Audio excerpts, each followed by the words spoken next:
यहाँ आपकी दोस्त टोनी चिड़िया आ गई है एक नई कहानी लेकर।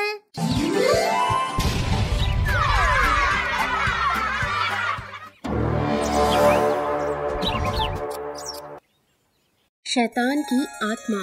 रात का समय। चंपू कबूतर जंगल के बाहर से अकेले अपने जंगल की ओर आ रहा था। अरे बाप रे, आज तो शिकार की तलाश में मुझे बहुत देर हो गई है। उड़ते उड़ते तो अब मेरे पंख भी दर्द करने लगे हैं, पर ये जंगल अभी तक नहीं आ रहा। एक काम करता हूँ, कहीं पर कुछ समय के लिए आराम से बैठ जाता हूँ। हाँ।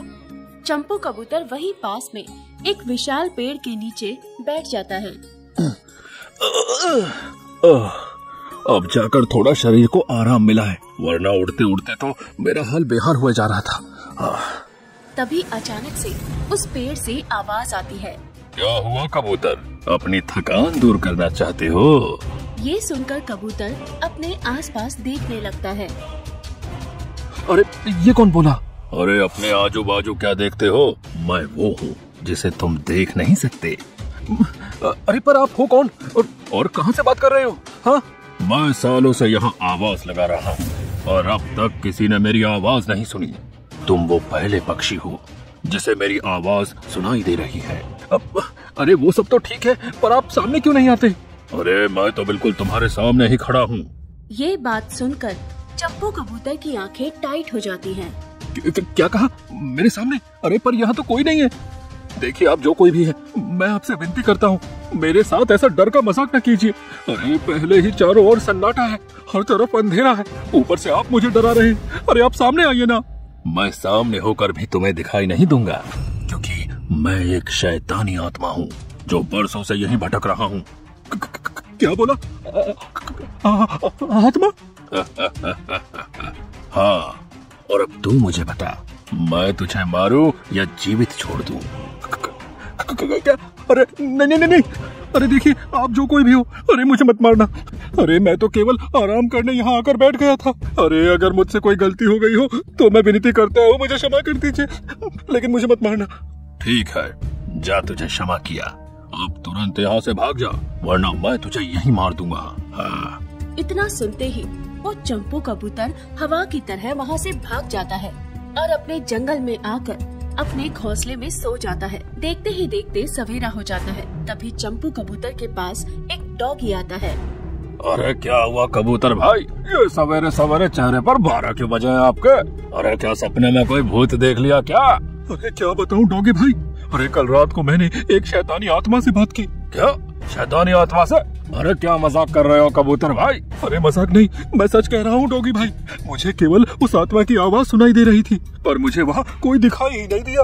तभी वो चंपू कबूतर डॉगी को कल रात की सारी घटना के बारे में बताता है, जिसे सुनकर डॉगी की आंखें फटी की फटी रह जाती हैं। अरे क्या? अरे बाप रे! तभी उसी शैतानी आत्मा की आवाज फिर से चंपू कबूतर को सुनाई देती है। ये क्या कर दिया तुमने कबूतर? मेरी सारी सच्चाई इस डॉगी को बता दी। अरे बाप रे, तुम यहाँ भी आ गए। हाँ। ये आवाज फिर से सुनकर चंपू कबूतर के होश उड़ जाते हैं। अरे कौन आ गया कबूतर भाई? यहाँ तो कोई नहीं है। अरे मैं आपसे बात नहीं कर रहा हूँ डॉगी भाई। अरे मुझसे बात नहीं कर रहा तो किससे बात कर रहा है? अरे यहाँ तो हम दोनों के अलावा कोई भी नहीं है। अब इस डॉगी को मरना होगा कबूतर। अरे नहीं, इस डॉगी को मत मारना। अरे क्या बोल रहा हो कबूतर भाई? कौन मार रहा है मुझे? अरे आप खामोश रहिए ना, मैं आपसे बात नहीं कर रहा हूँ।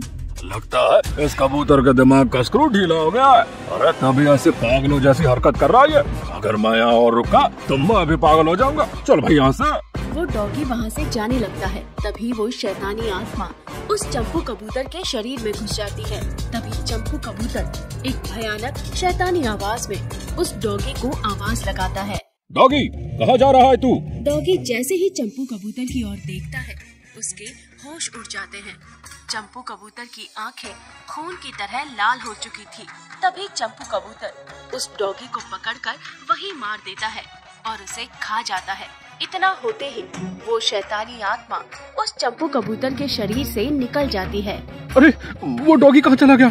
चंपू कबूतर उस डॉगी को देखने लगता है। लगता है वो चला गया, पर ये मेरे मुंह का स्वाद अचानक से कैसे बदल गया? अरे मैंने तो अभी कुछ खाया भी नहीं है। चलो कोई नहीं, मैं जंगल में कुछ खा कर आता हूँ। चंपू कबूतर वहाँ से उड़कर जंगल में आता है। तभी उसे एक चमेली कोयल दिखाई देती है। ओए कबूतर, अरे मैं पागलों की तरह कब से तुझे इधर से उधर ढूंढ रही हूँ। अरे मेरा पैसा कब लौट आएगा?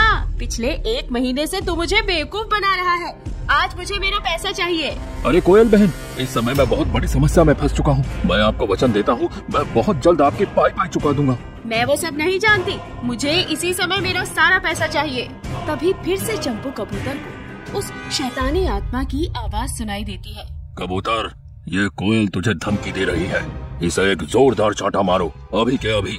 अरे यार, तुम फिर आ गए। अरे तुम क्यों बार बार मेरे पीछे पड़े हो? मुझसे इतने गुस्से में बात कर रहा है तू? नहीं कोयल बहन, मैं आपको नहीं बोल रहा हूँ। मुझे नहीं बोल रहा तो किसे बोल रहा है? तू इसे चांटा मार रहा है या नहीं, या मैं तुझे जान से मार दूं?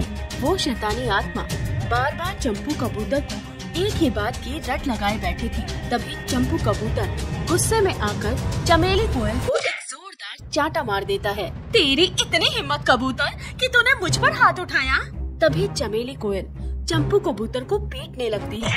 उतने में वही शैतानी आत्मा फिर से चंपू कबूतर के शरीर में प्रवेश कर जाती है। चंपू कबूतर की आंखें फिर से खून की तरह लाल हो जाती हैं। तभी चंपू कबूतर उस चमेली कोयल को पकड़ता है और उसे नोच कर खा जाता है। ये सारी दुर्घटना वहीं पास में खड़े एक भालू को दिखाई देती है। हाँ? अरे ये क्या था? ये मेरी आंखों के सामने हकीकत थी या मैं खुली आंखों से कोई सपना देख रहा था? अरे इस कबूतर ने इतना बड़ा पक्षी नोच कर खा लिया। अरे बाप रे बाप। तभी उस चंपू कबूतर के शरीर से वो शैतानी आत्मा निकल जाती है। अरे ये क्या किया मैंने उस कोयल को खा लिया। ये कैसे कर दिया मैंने? ये सब क्या हो रहा है मेरे साथ? चंपू कबूतर एकदम हैरान था और वो रोते रोते अपने घोंसले में चला जाता है। ये सारी बातें सुनकर भालू पुतले की तरह हैरान वहीं खड़ा था। अरे बाप रे बाप, ये तो इस जंगल में एक अजीब सी अनहोनी हो गई है। मुझे ये खबर तुरंत जंगलवासियों को बतानी होगी। हाँ। भालू पूरे जंगल में घूमने लगता है पर उसे कोई दिखाई नहीं देता। अरे ये जंगल के निवासी कहाँ मर गए? पूरे जंगल में एक भी पक्षी जानवर दिखाई नहीं दे रहा है। तभी वहीं दरिया के पास एक हिरन खड़ी हुई थी। ओए भालू, अरे क्या हुआ? इतने परेशान क्यों लग रहे हो? क्या हुआ? घर में लुगाई ने पिटाई कर दी क्या? अरे मजाक न कीजिए हिरन बहन, हमारे जंगल में बहुत बड़ी समस्या आ गई है। हम सारे जंगल के निवासियों का जीवन खतरे में है। खतरे में है? क्या हो गया? तभी भालू उस घटना के बारे में हिरन को पूरी बात विस्तार से बताता है। ये बात सुनकर हिरन दंग रह जाती है। भालू भाई, मुझे तो लगता है उस कबूतर के शरीर में कोई शैतानी आत्मा घुस गई है। अरे ये तो बहुत बड़ी समस्या है। चलो हम उस कबूतर के घोंसले में चल के देखते हैं। हाँ। दोनों मिलकर उस कबूतर के घोंसले के पास आते हैं। उस समय कबूतर उस शैतानी आत्मा से चीख कर बातें कर रहा था। उस कबूतर के चिल्लाने की आवाज सुनकर भालू और हिरन घबरा जाते हैं। अरे बाप रे, यह कबूतर तो अजीब सी हरकतें कर रहा है। तभी भालू एक ज्ञानी पक्षी को वहाँ बुलाता है, जिसके बाद वो ज्ञानी पक्षी उस कबूतर के शरीर से उस शैतानी आत्मा को निकालकर अपने वश में कर लेते हैं। अब कबूतर का पीछा उस शैतानी आत्मा से छूट चुका था।